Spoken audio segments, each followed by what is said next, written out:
In the long list of truly iconic conflicts in Warhammer Fantasy Battle, the war for Karak 8 Peaks is without question amongst the most infamous. It's been the focal point of a brutal three-way struggle between hateful civilizations for almost 4,000 years. A conflict that has seen millions die in the Warpstone Caverns and underground grottos of the Silver Queen.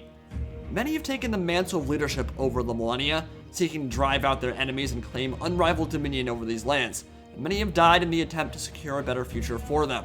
But better, it's just a matter of perspective. In the future, the Skaven and Greenskins' wish for Karak 8 Peaks is one of devastation and murder. So Belegar Ironhammer, Thorgrim Grudgebearer, and the Dwarfs of the Karaz Ankor plunge onto the breach once more. But this time, like their ancestors of old, they might have delved too greedily and too deep.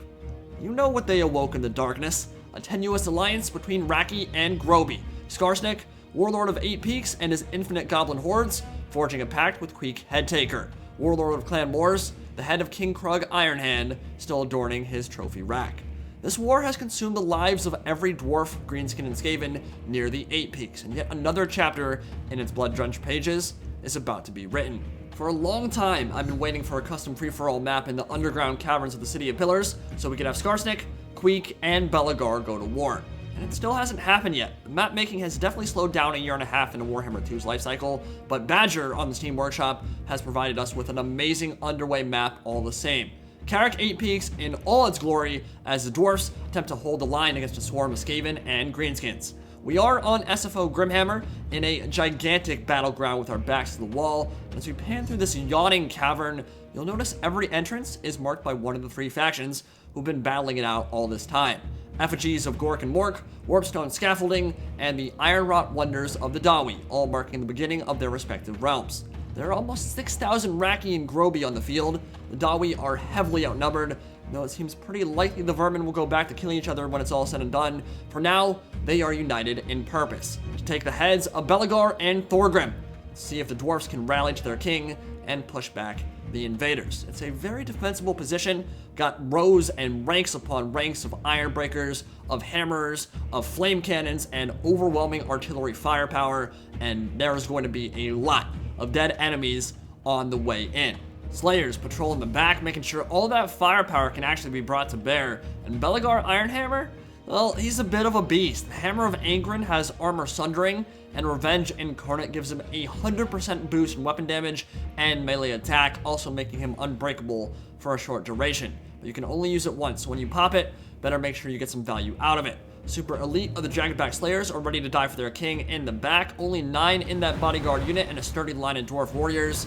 Phalanx ready to break the Vermintide on their shield wall, but it'll actually be the Grobytide first into combat. Assault's gonna get underway real quick. Trixie Traps has popped map wide, hiding the entirety of the Skaven and Greenskin forces, giving them stalk and unspottable, which means they cannot be seen until they are right in front of the Dawi lines. But low-tier Gobos and Skaven slaves are in the front lines for one reason, and one reason only, to die as a glorious meat shield for their betters, so they can make it in unscathed. And my god, the Dawi artillery gonna paint a masterpiece on canvas of stone, smashing, incinerating, just absolutely eviscerating everything that gets in range of that artillery. Horde is gonna go bye-bye as they close the gap. There's actually some friendly fire as well. Those flame cannon shots hit the dwarf rangers in the front lines. Gotta be careful with that because flame cannons are devastating, absolutely vicious in SFO.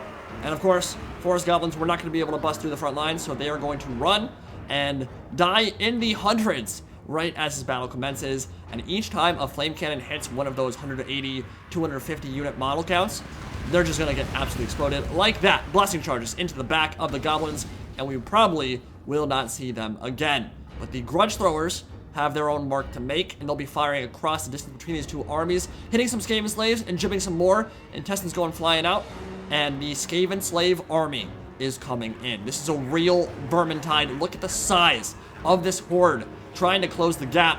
Bunch of Skaven slaves in the front lines, clan rats behind, and Queek Headtaker leading his red guard storm vermin into the teeth of the dwarf defense.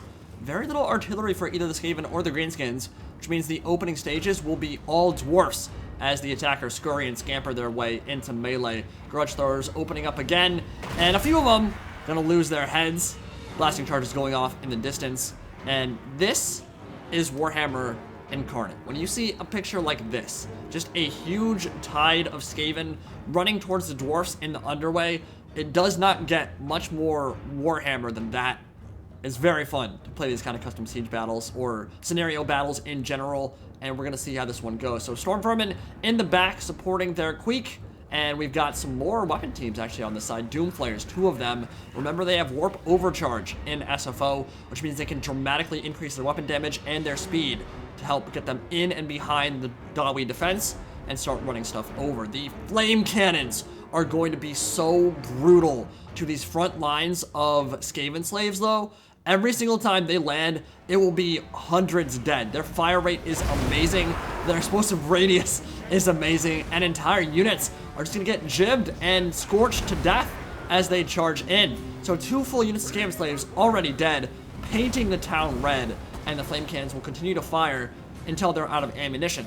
Now, their limit, of course, is that they have very low range and very low ammunition count in general. So even though they are going to be absolutely brutal to the front ranks, these are just Skaven slaves, which cost almost nothing. Now, the Clan Vulcan Tail Thrashers, that's an important unit. You definitely don't want to get torn up by a bunch of flame cannon shots, but they're already getting close, and the Doomflayers will also be able to move it around the City of Pillars, get in and behind, and start putting some pressure in the back as well. Warlock Engineer letting it rip with the Doom Rocket, trying to do some damage with that thing. Not quite as powerful as they are in campaign, of course. Be pretty busted in SFO. And yeah, these front lines of meat shields just getting jibbed left, right, and center. Blasting charges, and the Ironbreaker front line also ready to receive the charge of the Raki attack. Dwarfs got a secret weapon. They can fire through their own pillars. Obviously, on some of these custom maps, they don't always have the correct hitboxes, so anytime a player notices that, I encourage them to just stop as soon as it happens. So in that instance, shot through the pillar, said, okay, my bad, and then turned fire at will off and didn't do it again. So obviously don't want to be killing an entire army through pillars. It's not very fair. But here on the front line, Dwarfs and Greenskins, savage orcs going at it, and this is going to be a very savage fight. Dwarf Warriors probably not going to win that, but they can hold the line for a while Runes of Wrath and Ruin go down, and Throny Ironbrow, whatever the Dwarf Runesmith for Clan Angron is, the Spectral one, holds the line there. Belegar Ironhammer in the center, and on the flanks, Ironbreakers and Miners with blasting charges, ready to receive the charge. And put them in guard mode, they will let loose with those explosive charges, even when they are in melee, which is really nice. The Norgrimling's Ironbreakers dodging a Crack's Call that tried to unleash some seismic forces in the middle of their formation. The Dwarfs know how to dodge earthquakes, they've been doing it for 10,000 years. And the Clan Rats waiting to be the second wave into the teeth of the Dawi defense. More flame cannons ripping forward and just shredding everything they get their hands on. They're going to need to get something into those back lines ASAP. Rat Ogres or the Doomflayers could do a number on the Dawi back line there for sure. Run them over. Another Doom Rocket going forward, going to explode over the top and do some damage to the cannon as the Slayers and the Skaven Slaves go into melee, which is exactly what the Thagaraki need at this point in the battle. They need something to tie down those Slayers and put some pressure on the flanks so the Doomflayers can get in and start getting at those cannon crew. Once the flame cannons are shut down, the front line will go a lot better. There's some friendly fire coming in from the Thunderers, beheading one of their own Slayer. That's probably a Grudgeon. Warp Lightning arcing down from on high, and the Ironbreakers trying to dodge out of the way as the flame cannons continue to fire. Doomflayers charging forward. They're going to get right into those Dwarf Warriors and smash through them. No problem whatsoever. Queek Headtaker into the thick of the fighting as well. That is what he is born and bred to do. Dwarf Gouger flashing in the artificial light as Verminous Valor explodes. Atomic bomb around him, giving him some space, and he's going right for Thorgrim Grudgebear. Now this is a fight straight from the end times. In the end times, Thorgrim grabs him by the neck and snaps it as he recites the grudges of dozens of years of Queek's reaving in Karak 8 Peaks. But here, Queek is unquestionably a better duelist, and he put Thorgrim into the dirt pretty quick there. Took down more than a third of his health in only a couple of attacks.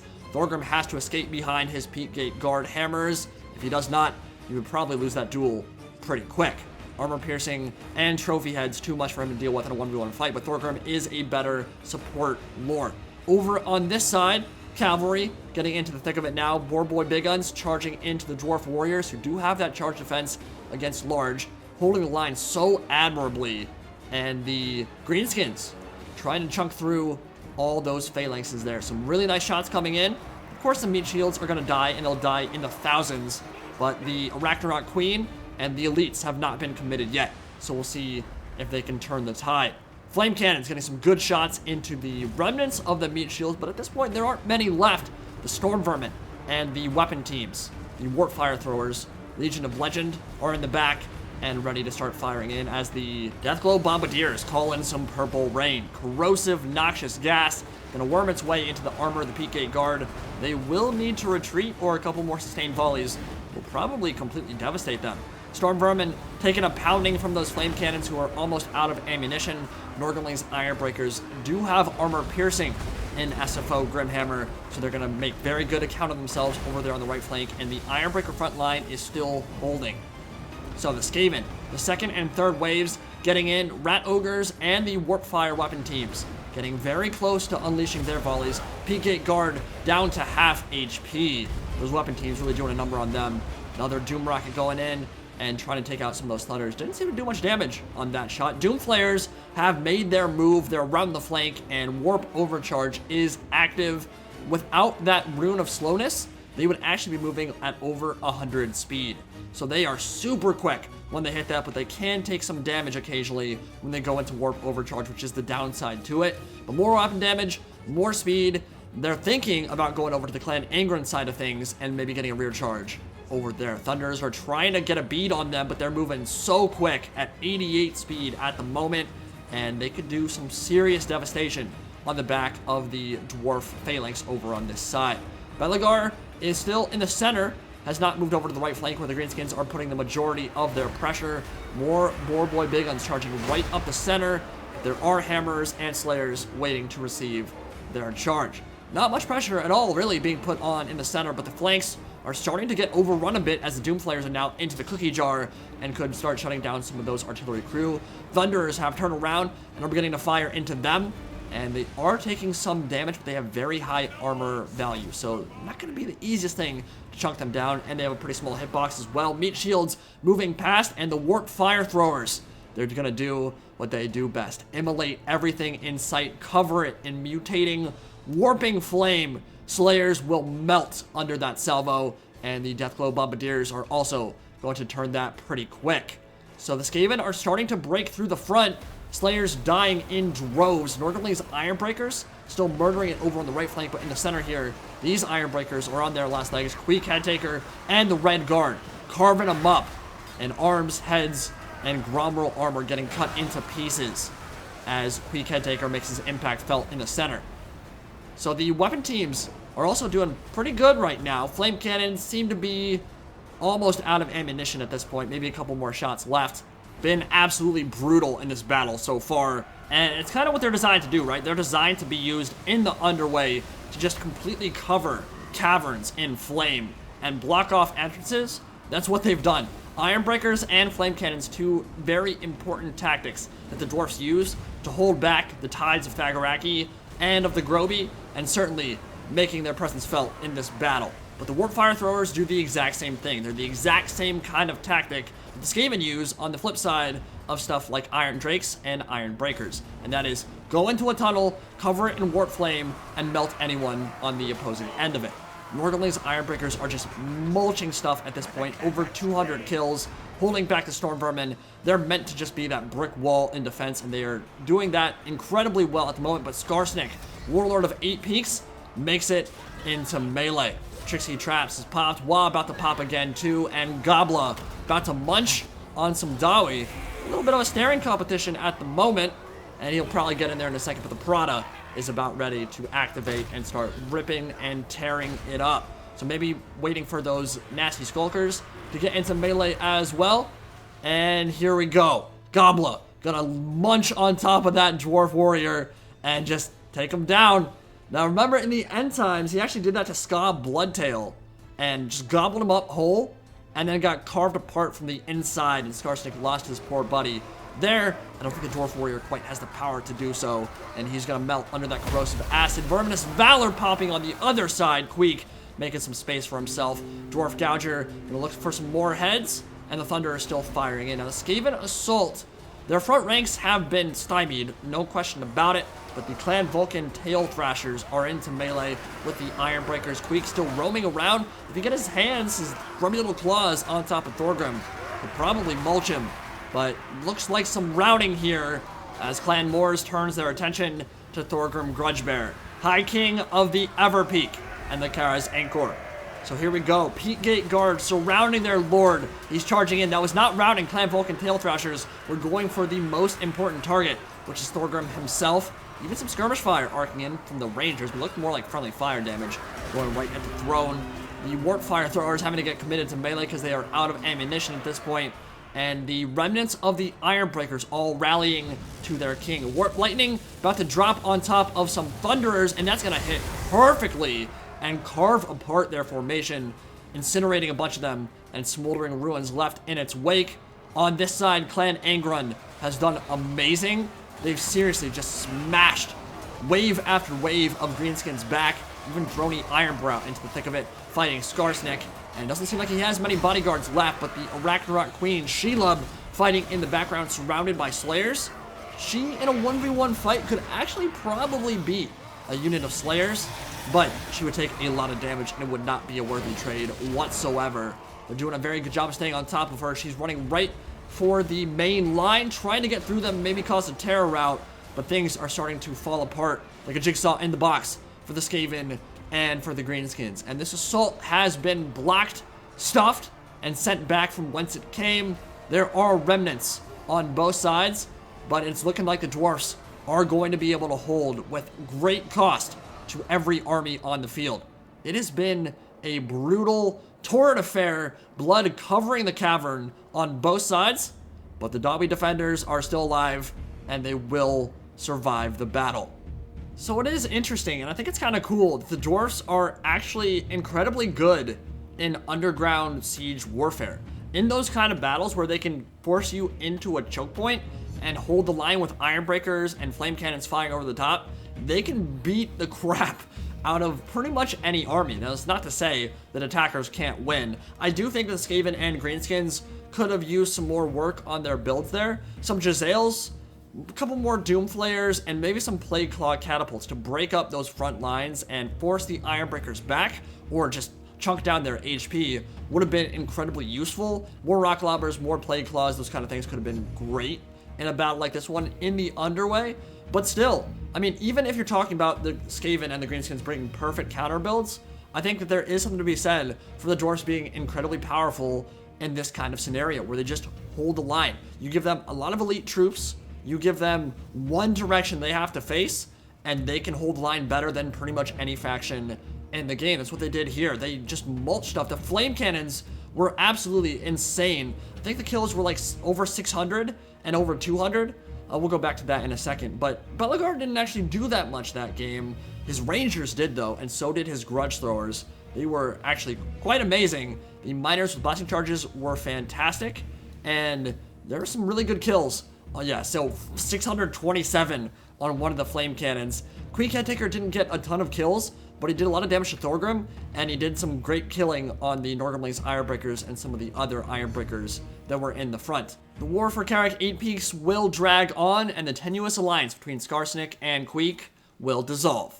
Hope you guys enjoyed.